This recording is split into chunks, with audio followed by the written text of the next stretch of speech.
Before announcing today's panelists, we talked yesterday how important is active listening and how it helps in recognizing others' perspectives and feelings and helps us appreciate them. It also helps to foster a culture of respect.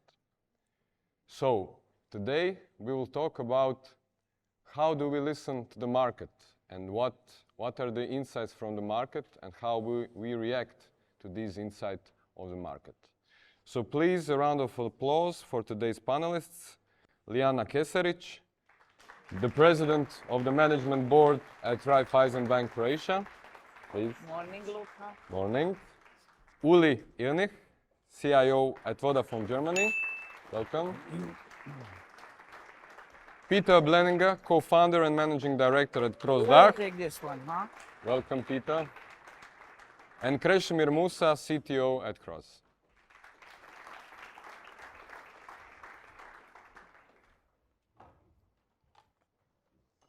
Thank you, Luka. And thank you, Kelsey and Ivan, for the great conversation that you blessed us with, I should say, at the beginning of today's program. Okay, so Ivan and Kelsey touched upon several perspectives of value. They talked about value for community. They talked about value for the customers. In this panel discussion, we will now try to talk a little bit about how do we perceive the market as an indicator for value. So how do we communicate with the market? How do we pick up trends and sentiments from it? How do we position ourselves in relation to the market? So this is something that we do as companies. Of course, whatever we deliver and put in production or any kind of use, it gets assessed in the market. So we need to pick up feedback from the market, we need to pick up trends, and we need to adjust our strategies based on that. Also, we as individuals, we also somehow exist in another type of market, so we can also talk about that. How do we as individuals understand what's valuable in the market? How do we adjust our skills and experiences towards that? And how do we, again, position ourselves towards the market? So there are a lot of things to talk about in terms of market and value. But again, just a short introduction of my guests. So Liana Keserić, the President of the Management Board of Raiffeisenbank, Croatia. As always, it's a real pleasure to have you as our guest. Thank you very much, Krešo. It's always a pleasure to be here, and good morning, everybody. I think many of you will remember a very interesting conversation with Liana in one of the last year's panels. We'll try to repeat that, of course, today.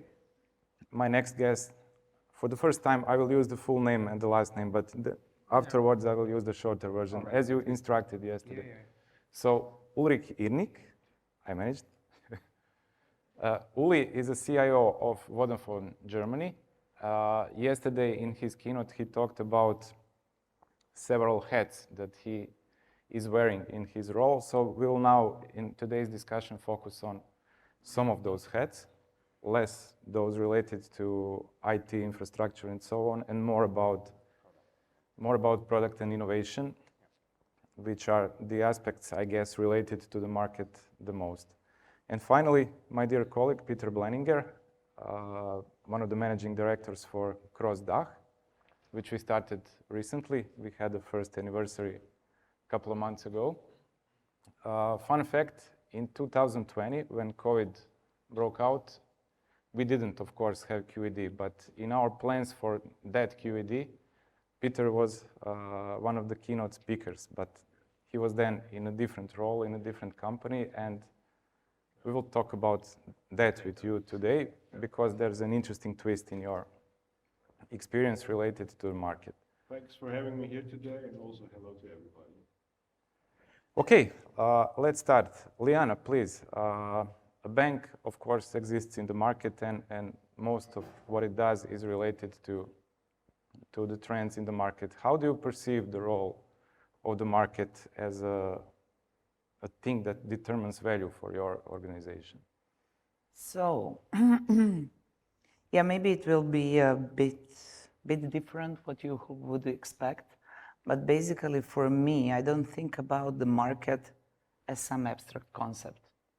You know? I think about the people. I think about how they live. I think about their life, their frustrations, their anxieties. You cannot empathize with the market, you know. You can only empathize with Uli, with Liana, yeah? And Peter here. With Peter as well. And with you, Krešo. With you, I can empathize a lot. Yeah, I really truly believe that empathy is the thing that you need to bring the real value. And, you know, it's, we will talk maybe regarding the change and regarding the evolution and I really see that the market trend, market evolution, market dynamics is just a feature of reality. This is what I really truly believe. It's happening, it's around us, but it's just a feature. Yeah. So a very straightforward one. Yeah. For the beginning. Actually, the one I was hoping for. So yeah, the right way. Uli, how is it for you? Would you agree with what Liana just said? I saw you nodding your head, so Of course, probably yes. customer empathy is one of the most important things. If you want to drive customer centricity and understand the value, you need to have empathy. Otherwise, it will not work. We are serving more than 60 million customers and in the B2C area, and we have also enterprise customers. We have now more than 300 million devices on our network. So that means there is also a growing market, which is the Internet of Things and devices, which are going into the networks, right? But for us, it's very important. You know, our consumers, the majority of our customers, they are feeling the threats which are coming from the macroeconomics very hard, right? They feel inflation, they feel the energy prices increasing and all kind of things. And we need to take care about that. And also to think about what can we offer our customers to help them in that situation. And you know, as a critical infrastructure provider, you know, when you have children at home and your internet stops, you have a crisis. It's a serious crisis. And that's where all the service starts, right? Giving really connection to people and include them. Yeah. One question that pops my mind as I'm listening to you is, okay, how one thing is how do we as persons feel about the market and signals that it's sending? But completely another thing is how do we organize a company around that? How do we build processes for that? But we will talk about that later. Peter, you're an interesting case because you switched perspectives in your career. Before coming to CROZ, you had the role of a CIO in an insurance company, and now you are a managing director in a software consultancy, so kind of a different market, but maybe also not. What do you see as different? Do you see any important differences in how do you perceive market right I would now? like to phrase it maybe a little bit different. Maybe the market made me move to the side of to the side where I am now, because a company, especially in a market like in insurance or in banking or also in telco, it's a very stable and a very occupied market. So when you want to win something, you have to do it either through innovation or through squeezing somebody else out. That's the mechanisms in the saturated environment. So for me, as a originally tech guy, I'm really in trying to solve problems, finding new use cases for new technologies, or as Keserić said, try to help others get rid of old stuff that is not necessary anymore, or even run old stuff that is still necessary. We see that a lot.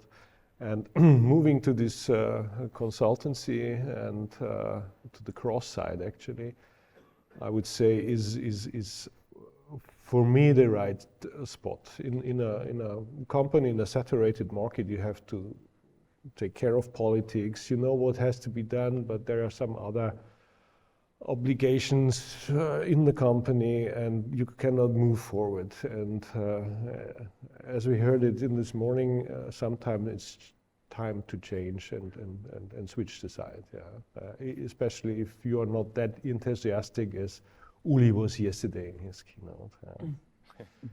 So I think there is a big need for companies like us who are at the edge and try out what is possible with new technology, and also help to empower companies to get to know and get to handle these new technologies. And this is something a normal enterprise is not really willing to do. They are in many cases, they're not willing to give their people the free time, the space to play around with new things and to see where can there be an advantage for the own company. They are focusing on effectiveness and in their existing market and on efficiency, more or less on efficiency. And when you play around with new technologies, which is always the first step, then you have to have some, as we heard before, you have to find out what is the right use case for this technology. Does it make sense? Does it fit to my company? Is it the right technology at all? What is behind it? And I think this is the first step, and then you're ready to make a decision if this is something you would like to introduce in your company. And this is much more possible in a company, or this is actually, for us, this is very necessary, because this is how we produce value to our clients, that we already now can show we are here where you want to be in maybe a year or two, or even in a longer period. And this is what drives me. Cool, thanks. And now let's go back towards the maybe a hard part of the story. How do we organize and how do we set up processes to understand the market? Liana, how does a bank do such thing? How do you make sure that each and every person in the value chain within the bank understands what you said previously about empathizing for specific people in the market and their needs? What kind of processes you need to build? What kind of, I don't know, audits maybe, internal regulation? Hopefully not the audits. I mean, yeah, I cannot say that I fully succeeded, but basically my kind of strategy is very, very simple in that respect.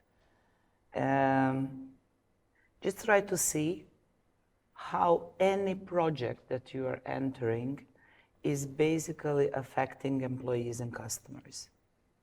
If it is impacting in a good way, not primarily the business strategy, but impacting the customer and employees in the long run, real people, then you should do it. If it's not, then try to avoid it. This is basically my main strategy and my main principle.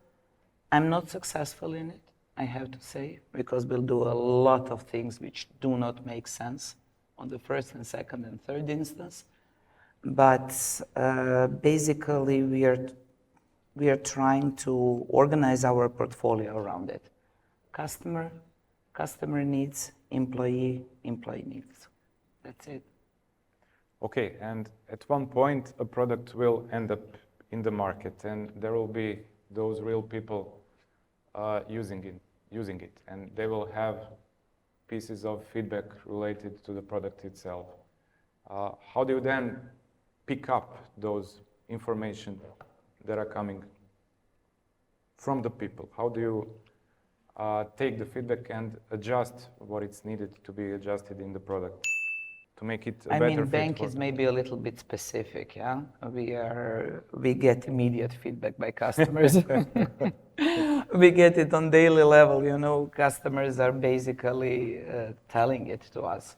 Either they're saying it directly or they're saying it via the regulator, you know, when it comes to the regulator, then it's tough. But basically, how do we do it? Yeah, we talk with our customers. and we talk with our people. It's not strange that colleagues which are running the portfolio of innovation, they're really basically sitting in branches.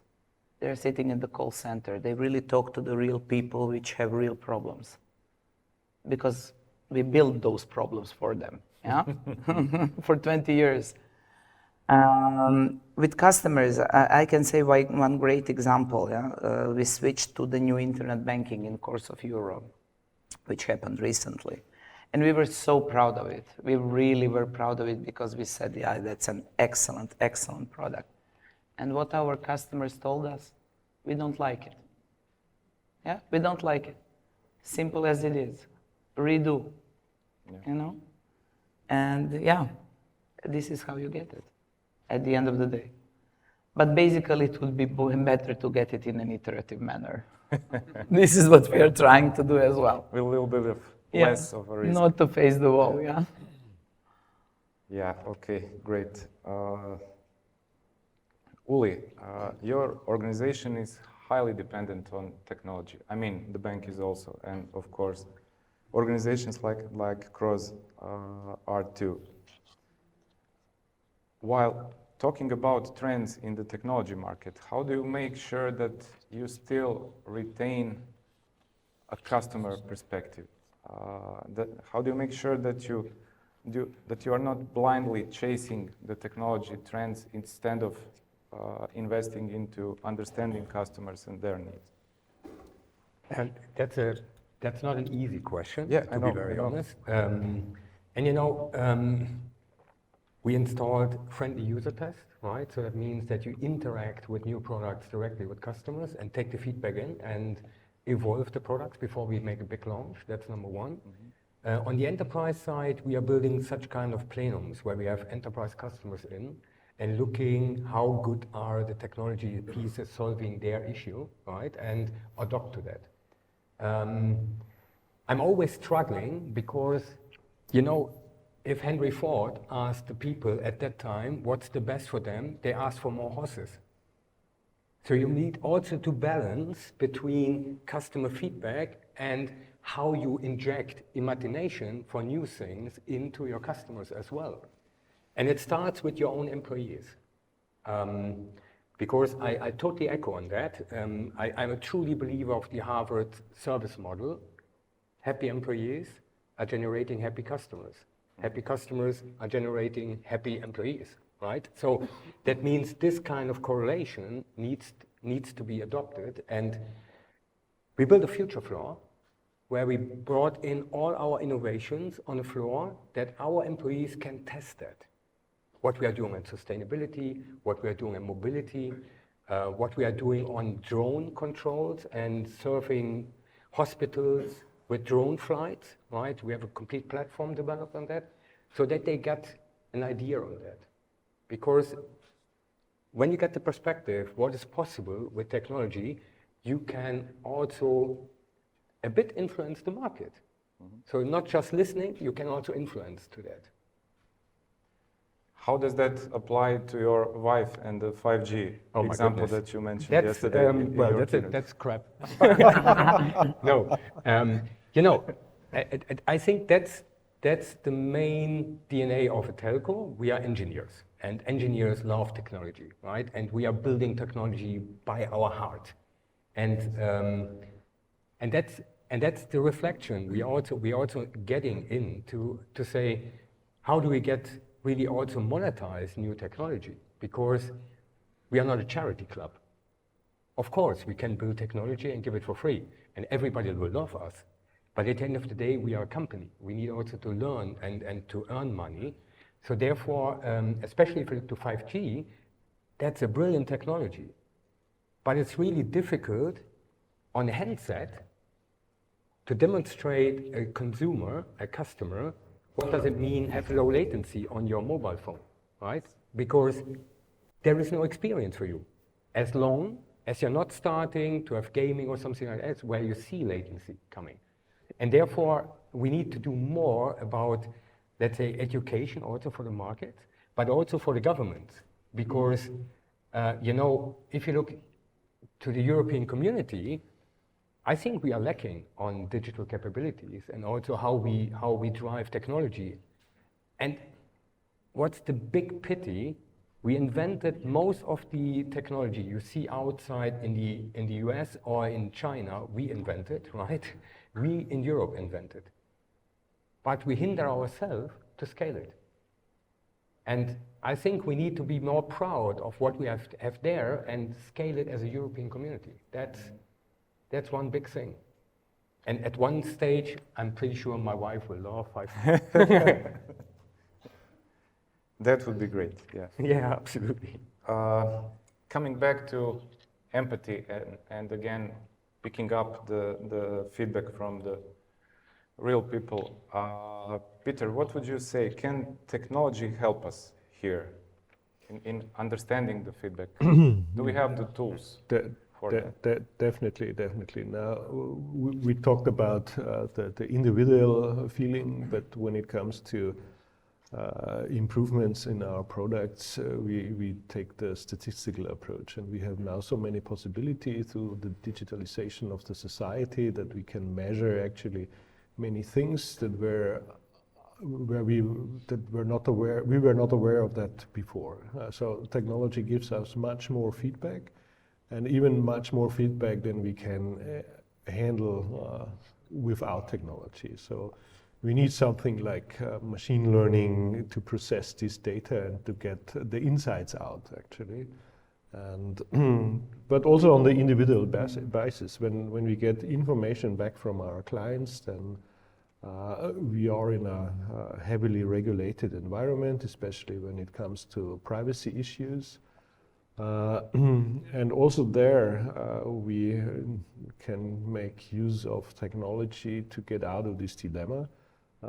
We have, for example, a very good use case together with DATEV, where we strip away all private and personal information out of the user feedback, so it can be used on a daily basis for the operating, but also without the personal information and then GDPR compliant for a statistical approach, because there are very worthwhile information in there, which helps us also in the long run. But can be also when people navigate through the website, when we talk about behavioral website development, where we do not have one product that fits all, but one that can be dynamically built on depending on the user behavior, on the clicks the person made before. So this wouldn't be possible without the technology and without building up new content in real time.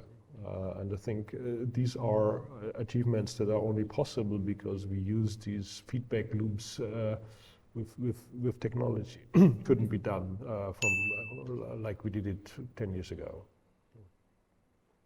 Yeah, there was an interesting point this morning in Kelsey's talk when Ivan asked him about the innovation cycles and how fast they are. And then Kelsey said, yes, they are fast if you are not paying attention. And again, a question comes to my mind. How do we pay attention in a good enough way as organizations to avoid the traps of the innovation cycles being too long and us not understanding what's happening? Maybe one of you can take on this. You need to have an environment of experimentation, right? And you have to, and I come back to my listening point, right? Yeah. And you have to listen to your own people. You have all skills in the company, right? And you need to encourage them to speak up. That's number one. And let's say we are not betting directly blindly on a new technology. We also want to understand what does it change, right? And how capable is it for us? Because otherwise, you can just implement any new technology in the world, right? But you don't get any value out of it. And therefore, experimentation and really listening to your people. That would be my advice. Maybe I can pick up on this one. It's interesting, listening to the people. That's an interesting thing for me very much. You know, building the culture within the company where the people are open enough and not being afraid of telling you this is a crappy product, it's also a hell of a job. Yeah? I remember, you know, we had projects in which the people were telling us, guys, this is excellent. This is awesome, awesome, yeah? Because they were really, really afraid to tell you that what you have built and what the CEO said, this is new and this is what we are going to market. And then we face the negative, we face the reality. And that's the thing, maybe some big companies and some detached leaders are basically just skipping over.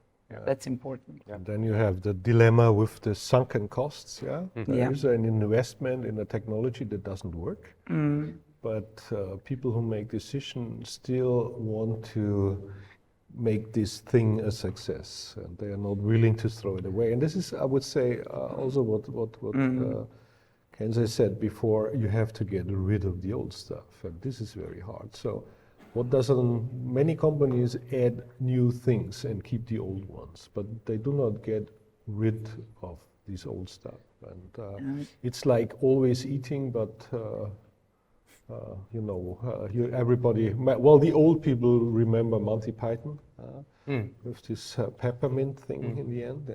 And this happens when you do not get rid of the old stuff. And when you say old stuff, you know, what it reminds me of? The stuff that's not working. So the stuff that's not working and the mindset that is not working. It's also something. It's psychological, and you know, the legacy can be as well psychological one, which is very, very, very important to understand and to tackle. I think legacy. I think it's more a question of the mindset, because legacy software is not always bad. Like especially in finance. You know that getting rid of old core systems is nearly impossible.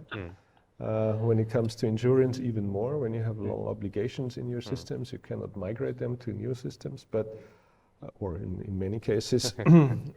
Good mainframes. The good mainframes. Good oldies. They're good old. But it's like container ships.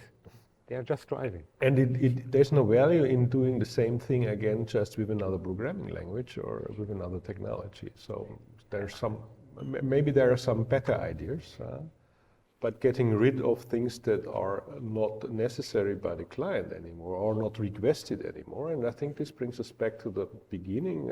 How does the market affect these things? If things are not in use anymore, throw them away. But I would call out, if you look to old systems, don't underestimate the culture, the company legacy, so the organizational legacy, which is much harder than technology. And to change that, that's the main mission companies are in. When they want to reinvent themselves, get rid of your organizational legacy. The organization is built to maintain the existing thing. It's like our immune system, right? When the organization feels panic, trapped, they try to prevent. And you need to have this kind of open space where people feel safe to speak up, to get rid of that. Otherwise, we call that the watermelon project. Outside green, inside deeply red. Exactly. And you need few new people. And you need some. But what I learned in my career is when you injected new thinking, new perspective, also people are long term with the company, start changing, right? And it has everything to do with diversity and mindset, and that's so important. And also with the incentivation package. So you as a CIO, you know that you get paid, or a big portion of your income is stability, keeping the things up. And like every change, well, maybe not you in person, but CIOs in general are paid for a stable environment. And anything that changes, or any change, is a threat for a stable environment. I can tell you how my my incentive scheme looks like. Okay, afterwards. And I I have some- I cannot tell you, from my variable income, 60% is on revenue growth. 60%. And So only, there's skin in the only- game. That's skin in the game. Yeah. It is. And only 10% is on stability. You can maybe say, well, your systems are stable, you don't need that much. But I think for a company to drive growth, you need to have that objectives across. Otherwise, you have conflicting fights in the organization, which doesn't help to turn the company. I like it when the panel is self-managed. Yeah. Although I have Sorry. some. No, it was great.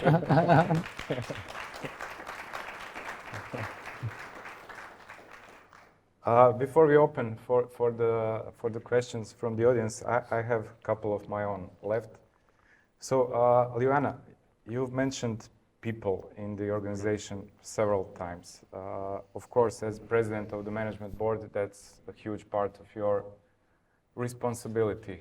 How do we make it sustainable for the people in our organizations in terms of how they look into the labor market, for example? How do we not make them anxious about the skills that are trending? Or should we make them anxious? Or should we refocus them into something else instead of continually worrying about what's happening? What Yeah, should they do? first of all, I'm actually trend blind.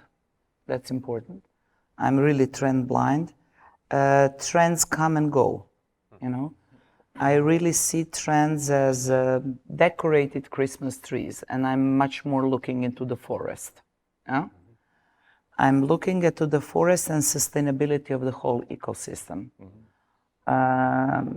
I think it would be very, very irresponsible that me as a leader, as a manager of a bank, that I'm betting the future of the bank, of my employees and my customers on something so unstable. So this is my mantra. Yeah? And when I say fundamentals, fundamentals are the biggest leverage I can build, basically. And fundamentals are very hard. They're extremely hard, but very, very simple to understand. Make good product on deep understanding of needs and see how the people react to it. And as a leader, I think you should be really, really consistent about it. Yeah? People will go, people will come, people go and come back, you know. But basically being very stubborn on the things that you think are important in banking. This is really fundamentals. I think it makes people stick with the organization. So this is basically how I run my bank. Yeah. Great. Consistency and being honest. Uli, you also lead the big organization. Would you agree with Liana? Do these things resonate with you? That are things which are resonate to me. You remember the pyramid I mentioned yesterday, right? It starts with stability, and then it grown up.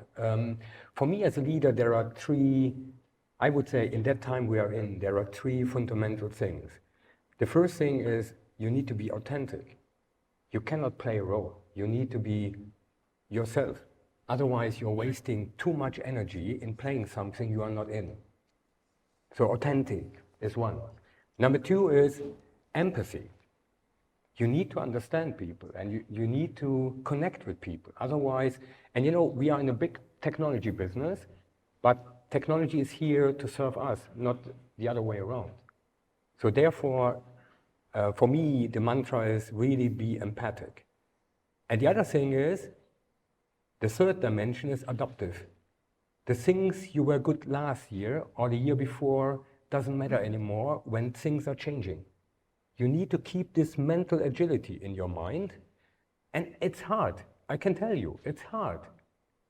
It's so simple said, but if I experience my own transformation, it feels not good.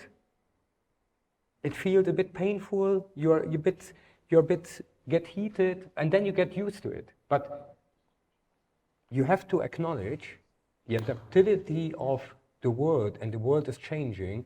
That's one of your key strengths going forward. And lastly, and that's also hard, decoupling. You know, sometimes we are so ambitious into something, and we don't have a navigation system which helps us to decouple from that. And it's good to have peers or someone in the organization who helps you to decouple. And decoupling is the most hardest point when your emotions are all in, right? When you're really all in. Yeah. And last question, again, before we open for the questions from the audience. One of the things that market is telling to all of us right now is related to generative AI, ChatGPT, and those kinds of things. What is the market telling us, really? Peter and Uli, technology is maybe a closer perspective for the two of you. What would you say? Should we run for it? Should we do something else? Are we already late with doing something? You are at the hype peak, right? Because everybody in the supermarket is talking about ChatGPT, also my wife. So then you see you are at a hype, right? And technology breaks through. I think, and you see also some governments already talking about taking out ChatGPT out of their country and forbid that kind of things. I think that's a wrong discussion. We need to have a serious discussion, what's capable and what's not. And we need to educate the people more than just hyping it. We need to make very clear what's possible and what not. And the possibilities are there. But you cannot use ChatGPT for all problems of the world. That's also clear. Yeah. And again, this algorithm is not trained on truth. Right? That is a very important thing. It's super good in predictions and building sentences, all good. But you need all to be very, very careful, is that true? Yeah, in one of the sessions today, just a short advertisement, there will be a talk about how to organize a hackathon around generative AI, what things to consider and how to focus on bringing more value out of this particular technology. Okay, are there any questions from the audience? Audience is tired. We want coffee. Coffee break. Yeah, okay. If there are no questions, then I will thank my guests for giving us a great conversation. Thank you very much. Thank you. Thank you.